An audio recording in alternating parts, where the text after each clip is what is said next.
13.1 का question number 10 देखिएगा। Limit z tending to 1, limit z tending to 1, z की power 1/3 minus 1,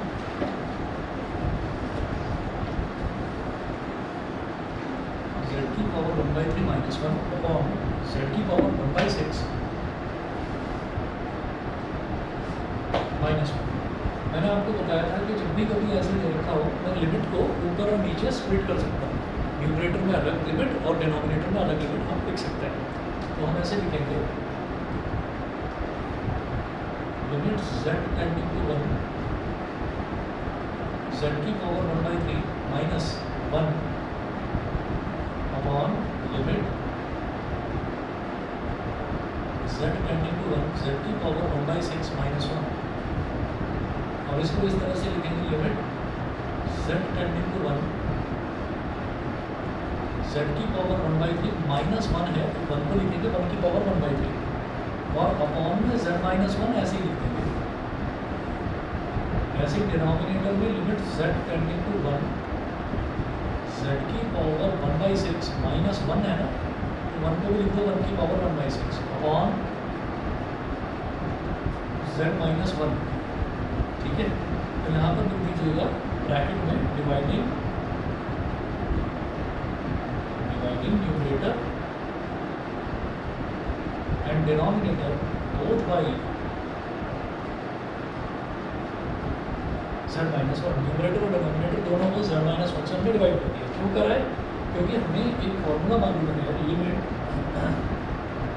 x tending to a x की power n minus a की power n upon x minus a is equal to n a की power n minus 1, n a की power n minus 1।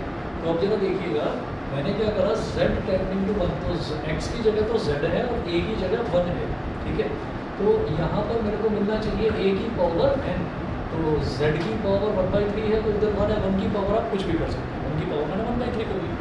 ठीक, और upon में z minus 1 numerator भी है और डिनोमिनेटर भी, तो दोनों जगह सेम टर्म से डिवाइड करा जा सकता है। ये करके मेरे पास ये जो न्यूमरेटर आया है ये न्यूमरेटर बन जाएगा n a की पावर n माइनस 1, यानी कि 1/3 1 की पावर 1/3 माइनस 1।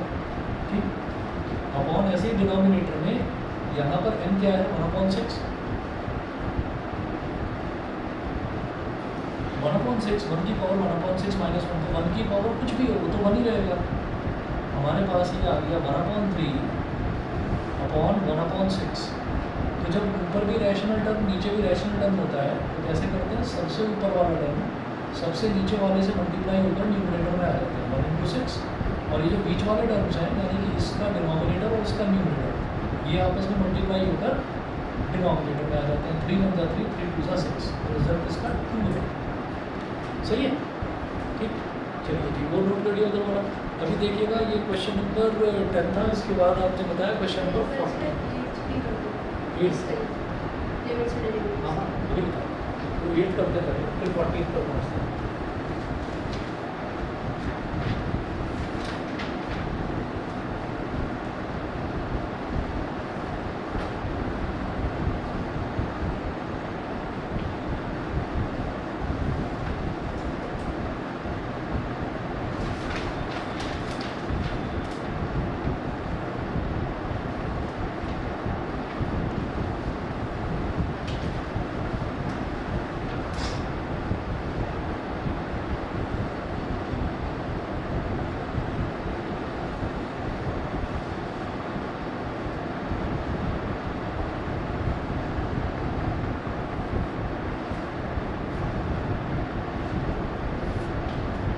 हाँ जी, क्वेश्चन नंबर 8 देखिएगा, limit x tending to 3,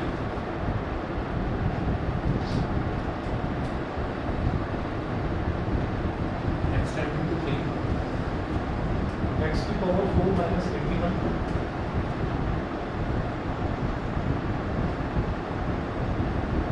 upon 2x² minus 5x minus 3।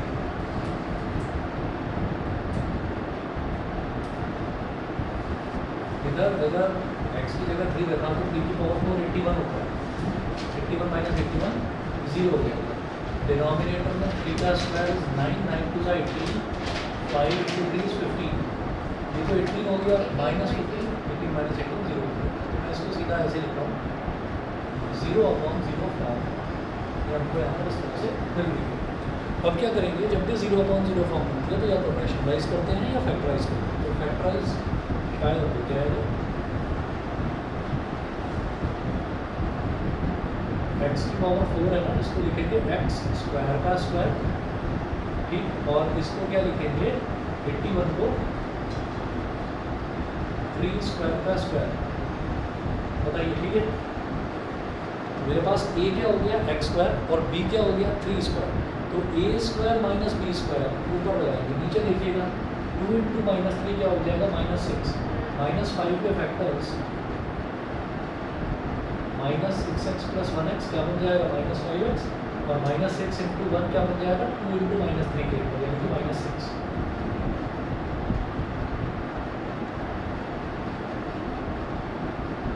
Limit x tending to 3, इधर a square minus b square लगाएंगे तो a प्लस b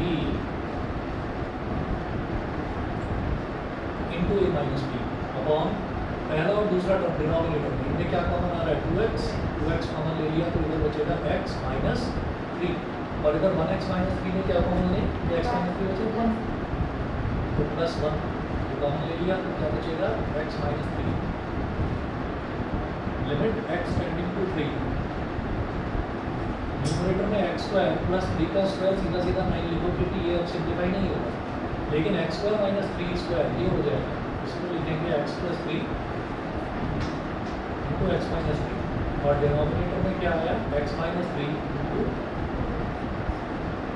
और ये जो x माइनस 3 है ना न्यूमरेटर वाला, ये न्यूमरेटर को 0 बना रहा है, और डिनोमिनेटर का x माइनस 3 ये डिनोमिनेटर को 0 बना रहा है, तो x माइनस 3 से x माइनस 3 कट गया।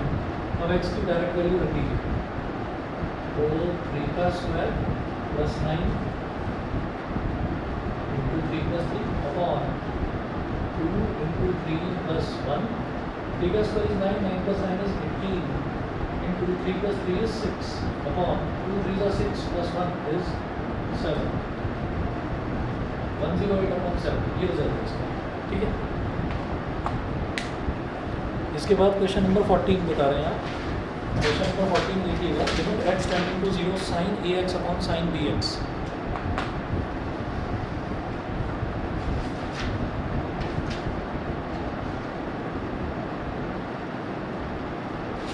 x tending to 0 sin ax upon sin bx।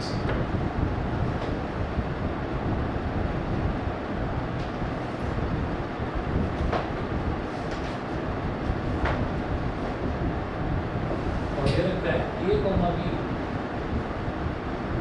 Is not equal to 0, a और b दोनों के दोनों 0 के इक्वल तो नहीं होते, ये लगता है।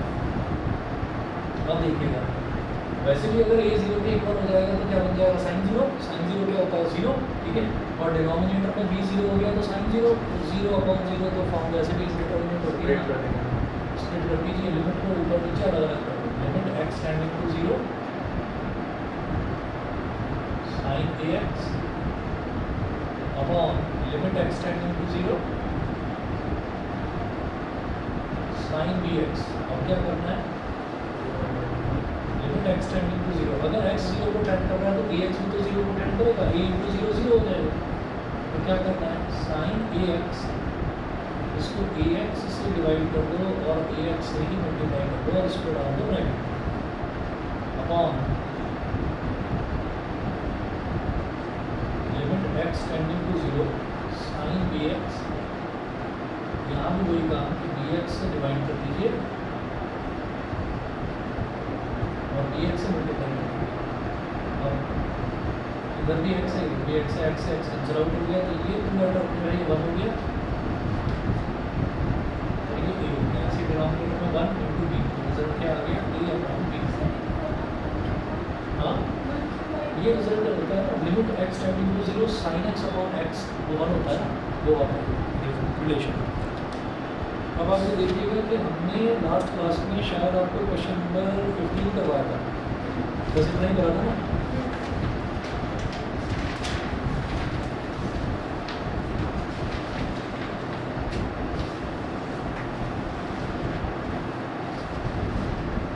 अब क्वेश्चन नंबर 16 देखते हैं। Limit x tends to 0 cos x upon pi minus x.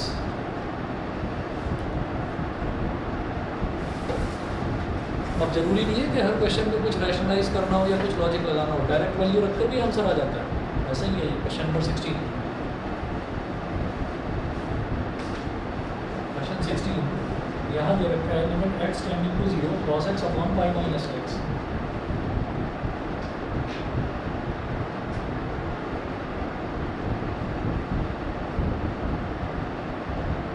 cos x upon pi minus x, तो cos 0 upon pi minus 0, cos 0 क्या है 1 और पाई माइनस 0 इस पाई, रिजल्ट आ गया 1 अपॉन पाई, फाइनाइट रिजल्ट है, हो गया। ठीक, अगला देखिएगा question number 17। Limit x tending to 0 cos 2x minus 1।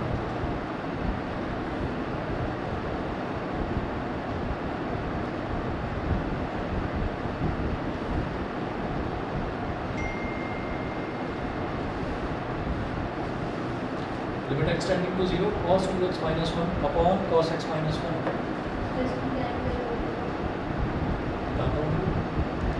इसमें अगर डायरेक्ट वैल्यू रख रहे हैं, x की जगह 0 रख रहे हैं, तो 2 इंटू 0 0, cos 0 1 है 1 माइनस 1 0, सिमिलरली cos 0 1 है 1 माइनस 1 0। तो मेरे को डायरेक्ट रखने पर मिल रहा है 0 अपॉन 0 फॉर्म। तो इसका मतलब कुछ फार्मूला वगैरह लगा कर देखते हैं, शायद कुछ बात नहीं है।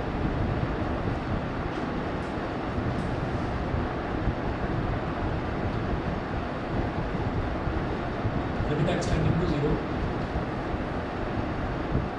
ऊपर माइनस कॉमन ले लो, ये हो जाएगा 1 माइनस cos 2x। नीचे भी माइनस 1 कॉमन ले लो, ये हो जाएगा 1 माइनस cos x। माइनस से माइनस कट गया, तो लिमिट को ऊपर और नीचे अलग अलग स्प्लिट कर दीजिए।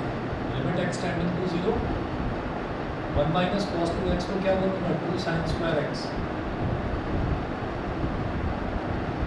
Limit x tending to 0, 1 minus cos x को क्या बोलेंगे 2 sin square x by 2।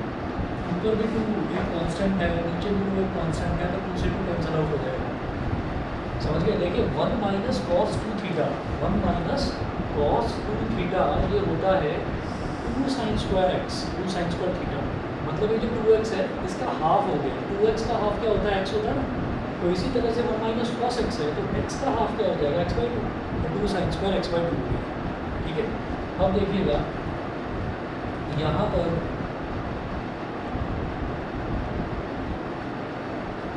Limit x tending to 0 sine square x का मतलब है साइन एक्स का whole square. Sine square x का मतलब होता है साइन स्क्वायर एक्स का साइन एक्स का whole square. Limit x tending to 0, इसी तरह से साइन एक्स बाई 2 का मतलब है साइन स्क्वायर एक्स बाई 2 का मतलब साइन एक्स बाई 2 का होल स्क्वायर। ठीक, तो लिमिट को होल स्क्वायर के अंदर जैसे मतलब न्यूमरेटर और डिनोमिनेटर में स्प्लिट करा जा सकता है ना, ऐसे लिमिट को होल स्क्वायर के अंदर भी ले जाया जा सकता है। हम इसको ऐसे कहेंगे कि ये साइन एक्स का होल स्क्वायर है, कुछ ऐसा कर लो। Limit x tending to 0 sine x upon x into x का होल स्क्वायर। बताओ कोई प्रॉब्लम तो नहीं भाई? साइन एक्स का होल स्क्वायर था, limit x tending to 0 sine x को मैंने एक्स से डिवाइड कर दिया, एक्स से मल्टीप्लाई कर दिया, होल स्क्वायर के अंदर करा दिएगा, कोई प्रॉब्लम तो नहीं। आगे चलते हैं। Limit x tending to 0 sine x by 2 upon x by 2 multiplied by x by 2 का होल स्क्वायर। होल स्क्वायर के अंदर कर दिया, एक्स बाई 2 से डिवाइड, एक्स बाई 2 से मल्टीप्लाई। अब ये जो x का स्क्वायर है इसको तो निकाल लो बाहर। Limit x tending to 0 sine x upon x का होल स्क्वायर इंटू इस x के स्क्वायर को बाहर निकालना upon limit x tending to 0 sine x by 2 upon x by 2 का होल स्क्वायर और इस एक्स बाई 2 के होल स्क्वायर को बाहर निकाल लो। यहाँ तक सही है? हमने क्या करा कि होल स्क्वायर के अंदर ही पहले तो साइन स्क्वायर एक्स है, तो साइन स्क्वायर एक्स को हम साइन एक्स का होल स्क्वायर ले सकते हैं, ठीक है, ये तो पता है। अच्छा, अब साइन एक्स का होल स्क्वायर लिया जा सकता है। अब हमने कहा कि होल स्क्वायर के अंदर ही मैंने एक्स से डिवाइड कर दिया, एक्स से मल्टीप्लाई कर दिया, डिनोमिनेटर में एक्स आ गया, न्यूमरेटर में एक्स आ गया। सेम काम मैंने यहाँ करा कि sign square x by two को साइन एक्स बाई टू का होल स्क्वायर कर दिया, तो साइन एक्स बाई टू को एक्स बाई टू से डिवाइड कर दिया, एक्स बाई टू से मल्टीप्लाई कर दिया। अब अगले स्टेप में क्या कर रहा हूँ, ये जो जैसे 1 2 3 टर्म्स हैं, इनका होल स्क्वायर हो रहा है, डिवाइड हो रहा है, मल्टीप्लाई हो रहा है, तो सबके अलग अलग स्क्वायर हो जाते हैं। तो हमने क्या करा कि एक्स का स्क्वायर अलग लेकर बाहर निकाल दिया, ऐसे यहाँ एक्स बाई टू का स्क्वायर अलग लेकर बाहर निकाल दिया, क्योंकि ये मेरे को फालतू में डिस्टर्ब कर रहा था। मेरे को तो sine x limit x tending to 0 sine x upon x मिल गया, तो ये 1 हो जाएगा। तो ये जो इतना टर्म है ना, ये 1 हो जाएगा। ऐसे डिनोमिनेटर में जो इतना टर्म है, ये भी 1 हो जाएगा, ठीक है ना। होता है साइन एक्स अपॉन एक्स, लेकिन अगर होल स्क्वायर हो रहा है, होल क्यूब हो रहा है, तो भी वो 1 ही हो जाएगा, ठीक है। अब इसमें जो ऊपर एक्स स्क्वायर है उसको लिख देंगे एक्स स्क्वायर अपॉन 1, और जो नीचे है एक्स बाई टू का होल स्क्वायर, इसको लिखेंगे एक्स स्क्वायर बाई 4। आप समझिएगा उनका अब क्या होगा।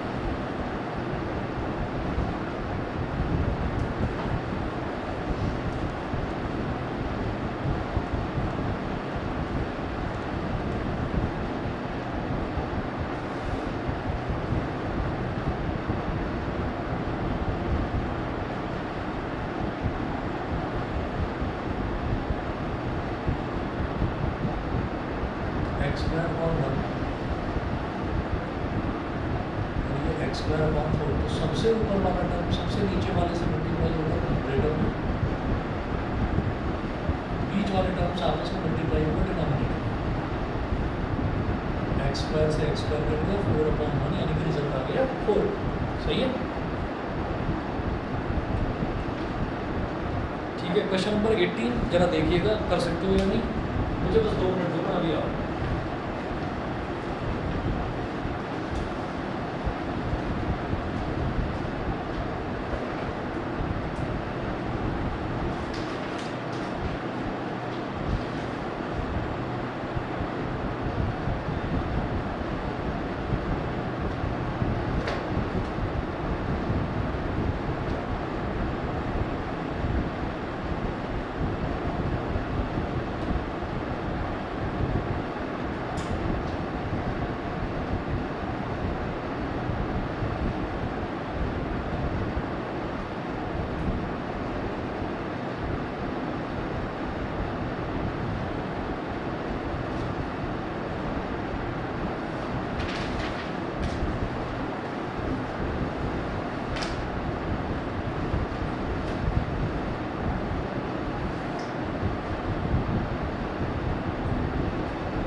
देखिए 18 है a x plus x cos x.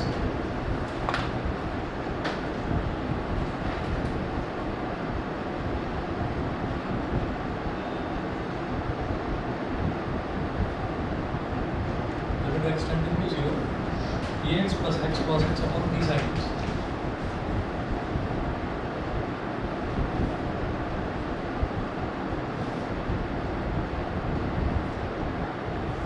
अब जरा देखिएगा कि न्यूमरेटर में अगर मान लीजिए मैं लिमिट एक्स टेंडिंग टू 0 कर देता हूँ तो ये हमारे पास क्या हो जाएगा, ये हो जाएगा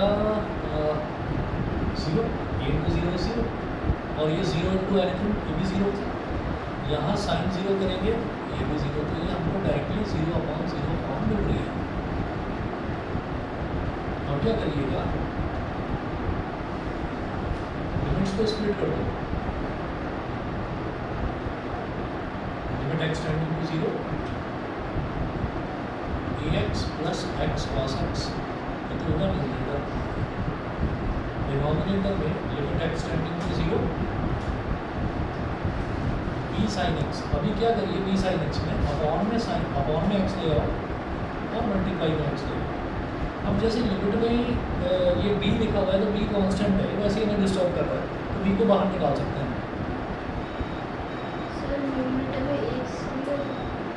दोबारा बोलिए, न्यूमरेटर में नहीं, न्यूमरेटर में क्या ज़रूरत है, क्योंकि मतलब कॉस एक्स है, कॉस एक्स के नीचे मुझे एक्स चाहिए ही नहीं होता, डायरेक्टली वो तो 1 होता है। यहाँ तो बस इस एक्स का इलाज करना है। तो अभी देखिए एक्स इधर भी मल्टीप्लाई हो रहा है, इधर भी मल्टीप्लाई हो रहा है, तो एक्स निकाल को कॉमन। न्यूमरेटर में ऐसे लिखिए limit x tending to 0 a plus cos x, ऐसे लिखो और x ले लो आप बाहर कॉमन, अपने x बाहर ले लिया, x into A is x, x into cos x is x cos x. यही सेम काम डिनोमिनेटर में कर दीजिए, लिमिट x टेंडिंग टू 0, इसको लिखो साइन एक्स अपॉन एक्स,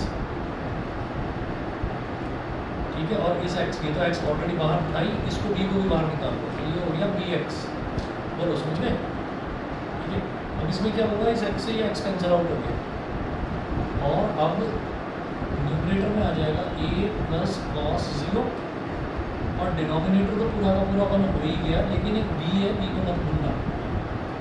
तो a प्लस 1 डिनोमिनेटर में b को बाहर लाने का रीजन क्या है? हाँ, क्योंकि b एक कांस्टेंट है ना, तो b का यहाँ पर कोई रोल ही नहीं था। तो limit x tending to 0 sine x upon x चाहिए मेरे को, b sine x upon x चाहिए, ठीक है। तो b बाहर है, a प्लस 1 अपॉन b आ गया इसका आंसर, सही है, ठीक। तो 18 था, 18 के बाद में 19 देखिएगा।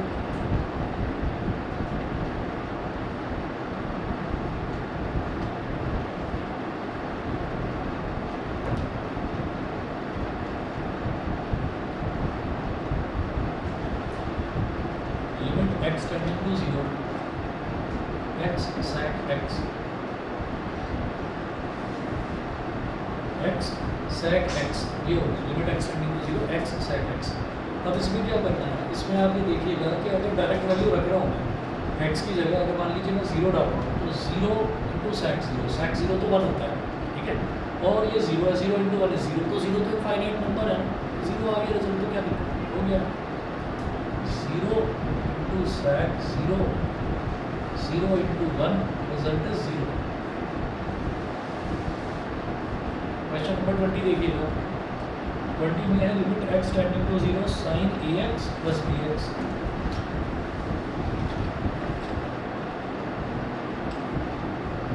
लिमिट एक्स टेंडिंग टू 0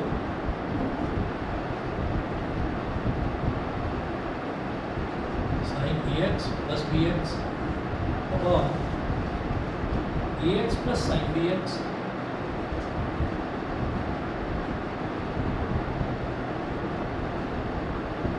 यहाँ पर अगर मैं x की डायरेक्ट वैल्यू 0 रख दूँ तो क्या होगा, ये साइन 0 0 हो गया, b इंटू 0 भी 0 हो गया, तो न्यूमरेटर पूरा 0, ठीक है। डिनोमिनेटर में a इंटू 0 0 हो गया, साइन b इंटू 0 साइन 0 वो भी 0। तो ये डायरेक्टली रखने पर मेरे को 0 अपॉन 0 फॉर्म मिल रही है, 0 अपॉन 0 फॉर्म मिल रही है। अब क्या करें, लिमिट को स्प्लिट करो, न्यूमरेटर में अलग डिनोमिनेटर में अलग।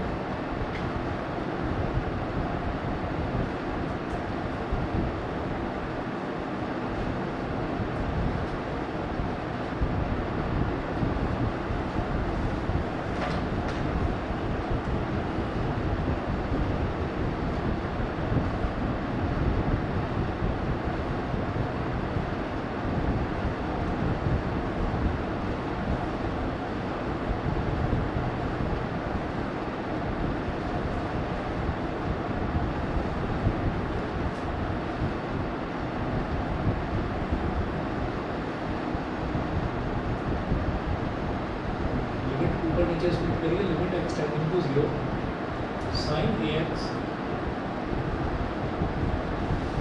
और ये प्लस बी एक्स अलग है।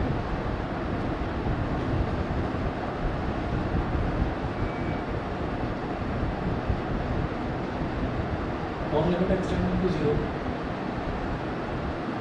A x plus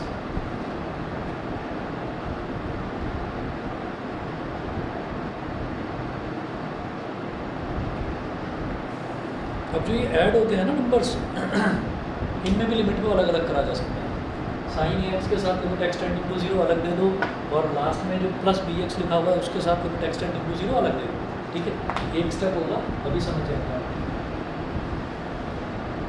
limit x tending to 0 sine a x अलग plus limit x tending to 0 x अलग।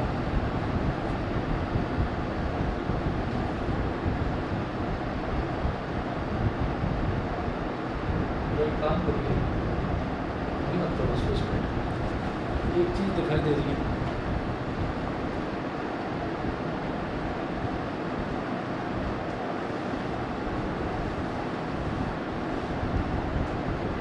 न्यूमरेटर में ए एक्स कॉमन ले लो जानबूझकर,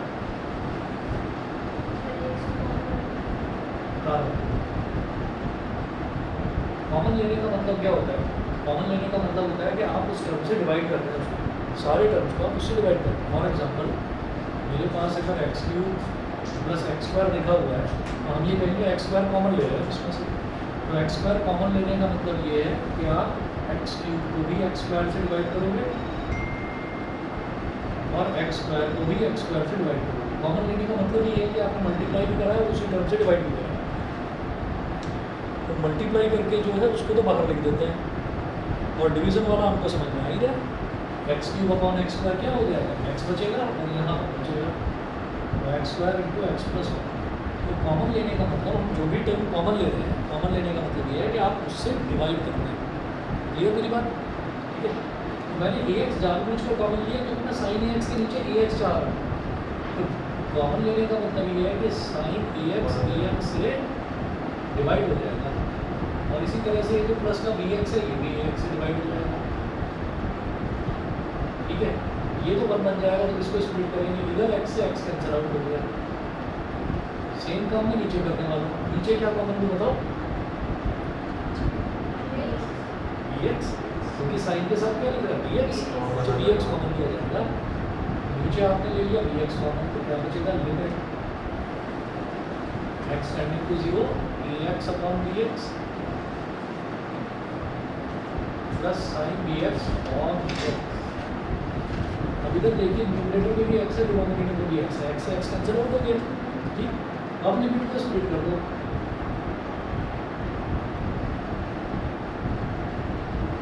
limit x tending to 0 sine a x upon x plus limit x tending to 0 b upon a. ऐसे denominator में sir इसका भी बदल दीजिए। हाँ साइन ए एक्स और एक्स को भी बदल दीजिए। आप ये देखो, बस एक शब्द समझाने के लिए कि भाई ये वाला पूरा एक्सप्रेशन हमारा बदल गया। वैसे यहाँ पर भी एक्स एक्स कर दिया, limit x tending to 0 a upon b plus limit x tending to 0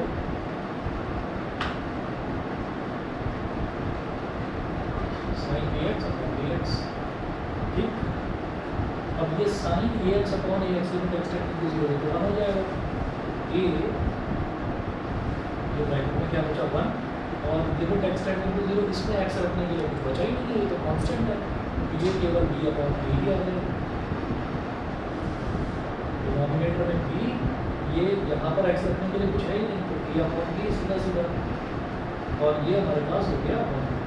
ठीक है, अब जब न्यूमरेटर में एलसीएम लेंगे, एक तो ये हो गया a, और जब एलसीएम लेंगे तो क्या हो जाएगा, a into 1 is a plus b upon a।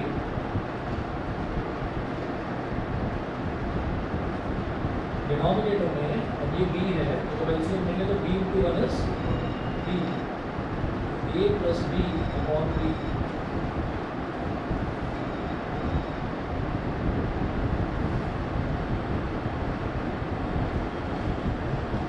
देखिए a से a कैंसिल आउट, इधर b से b कैंसिल आउट। न्यूमरेटर में क्या है a प्लस b, और डिनोमिनेटर में क्या है a plus b। a plus b से a प्लस b कट गया, a प्लस 1। ठीक है, तो आप ये देख लीजिए कि ये कितना कॉम्प्लिकेटेड था, लेकिन रिजल्ट देखो कितना छोटा आ रहा है, बना। क्लियर है?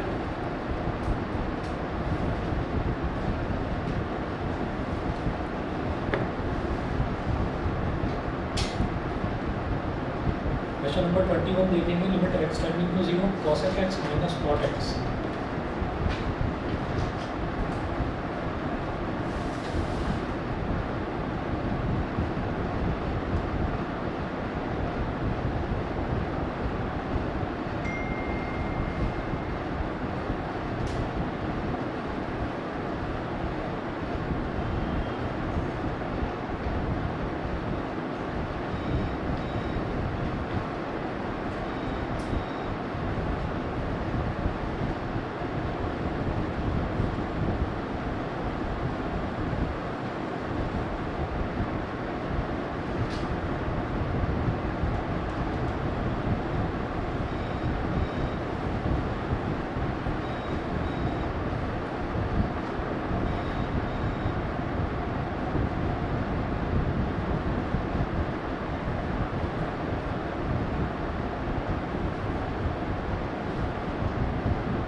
Question number 21, limit x tending to 0.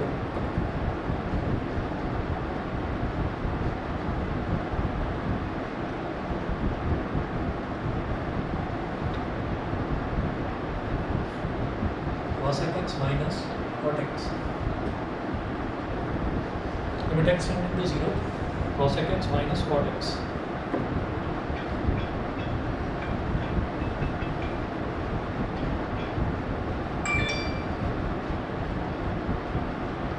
x tending to 0, अब cosec x को क्या लिख देंगे 1 अपॉन sin x, और cot x को क्या लिखेंगे cos x upon sin x।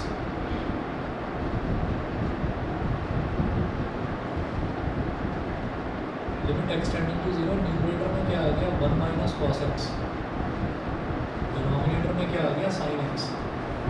हमें ये मालूम है कि जब भी कभी हमारे पास 1 माइनस cos 2x होता है तो हम उसको लिखते हैं 2 sin स्क्वायर x। अब 1 माइनस cos x है तो 2 sin स्क्वायर x बाई 2। ठीक है, ये फॉर्मूला मैंने इससे पहले भी क्वेश्चन में लगाया था। लिमिट x टेंडिंग टू 0, ये क्या हो गया 2 sin स्क्वायर x बाई 2, और sin 2x होता है तो उसको लिखा जाता है, sin 2x को लिखा जाता है 2 sin x cos x। तो sin x को क्या लिखेंगे 2 sin x by 2 cos x by 2।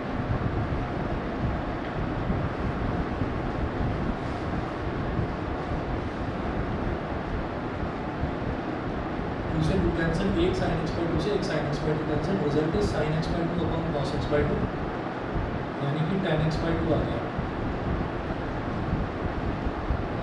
इतना सब कुछ कर हाँ ये कैसे, हमारे पास एक फॉर्मूला होता है sin 2 थीटा, ये होता है 2 sin थीटा cos थीटा, तो 2 का आधा हो गया। अगर सिर्फ sin थीटा होगा तो 2 sin theta by 2 cos theta by 2, तो sin x का क्या हो गया 2 sin x by 2 cos x by 2। ये करना, और ये करने के बाद में ना, इतना सब कुछ करने के बाद में कोई फ़ायदा नहीं हुआ, क्योंकि रिजल्ट 0 आ रहा है, ठीक है।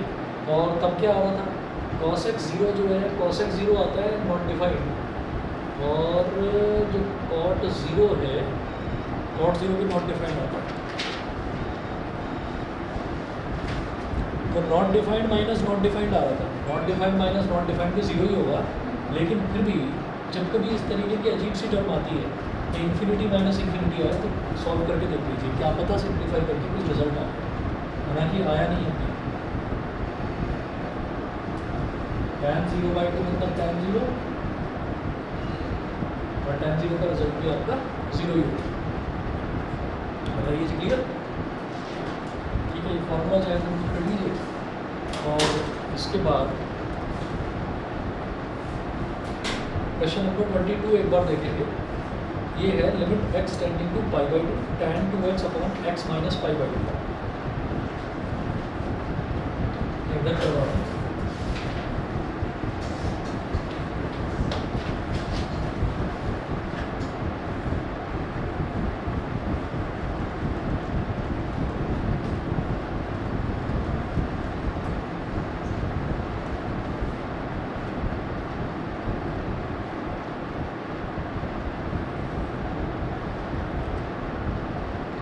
Limit x tending to π/2 question number 22।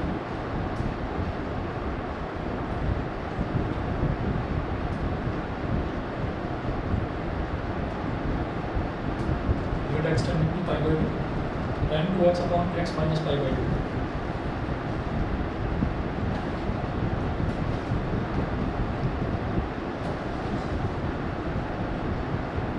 x minus π/2, अगर x की जगह π/2 रख देंगे तो हमारे पास π/2 से 2 से π/2 कट जाएगा, और tan पाई जो है वो 0 होता है, डिनोमिनेटर में π/2 माइनस π/2, ये 0 अपॉन 0 फॉर्म होती है यहाँ पर, ठीक है। क्योंकि क्या करेंगे देखिए,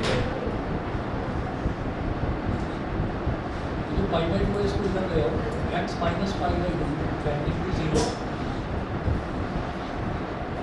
और tan 2x on x minus π/2, ठीक। यहाँ तक क्लियर?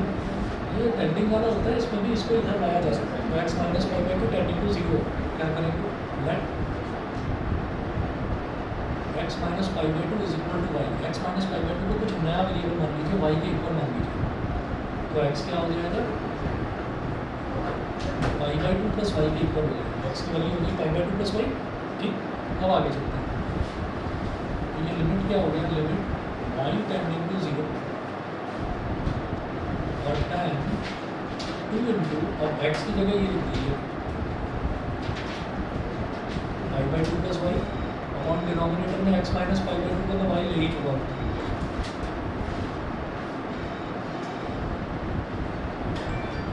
मल्टीप्लाई होगा, ये हो गया हमारे पास लिमिट y टेंडिंग टू 0, दूसरे अंदर मल्टीप्लाई हो जाएगा, तो ये बन गया tan pi plus 2y upon y। यहाँ तक समझ गए? अभी पाई को क्या लिखेंगे, 90 इंटू 2,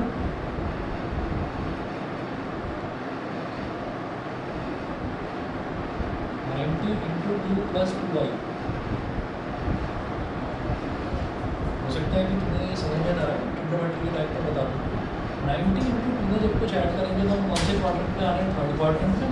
थर्ड क्वाड्रेंट में सिर्फ ऑल स्टूडेंट्स टेक सिर्फ tan पॉजिटिव, तो ये भी हमारा tan है, ये भी पॉजिटिव, ये हो जाएगा लिमिट y टेंडिंग टू 0, तो पॉजिटिव रहेगा। 2 का मतलब इवन नंबर है, तो tan का tan ही रहेगा, तो tan 2y अपॉन y। और क्या करिए, 2 से नीचे मल्टीप्लाई कर दो, 2 से ऊपर मल्टीप्लाई कर दो, limit y tending to 0 tan 2y upon 2y क्या होता है, 1 इंटू 2 रिजल्ट इज, ठीक है। इतना कर लीजिए, और कोई क्वेश्चन मत करना, होंगे नहीं आगे के क्वेश्चन आपसे नहीं करना, ठीक है। ये जो कर रहे हैं यही रिवाइज कर लेना बस आप।